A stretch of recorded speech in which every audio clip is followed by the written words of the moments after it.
শেষ করে দিচ্ছি আমার প্রধানমন্ত্রীর বক্তব্য পরেই আজকে এবং ব্যানারের মধ্যে দেখেছেন আমরা নবীগঞ্জ এবং বাহুবলে ঘরে ঘরে গ্যাস নিরবচ্ছিন্ন বিদ্যুৎ এবং গ্যাস কূপের পার্শ্ববর্তী এলাকার জনগণের আমরা কর্মসংস্থান নিশ্চিতের দাবি জানিয়েছি।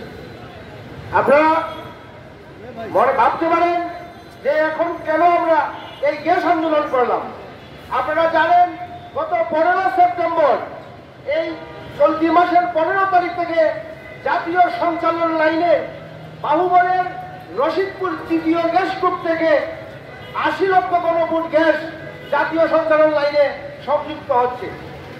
ওখানে গ্যাসের মজুদের পরিমাণ 25 বিলিয়ন ঘনফুট, যার বর্তমান বাজার মূল্য 4,700 কোটি টাকা।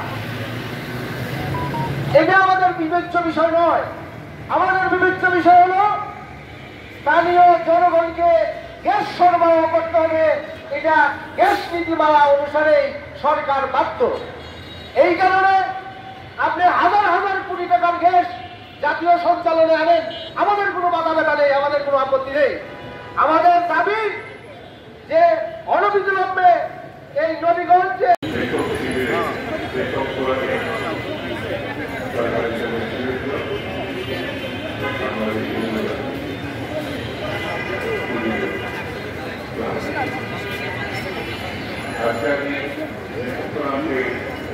ধন্যবাদ।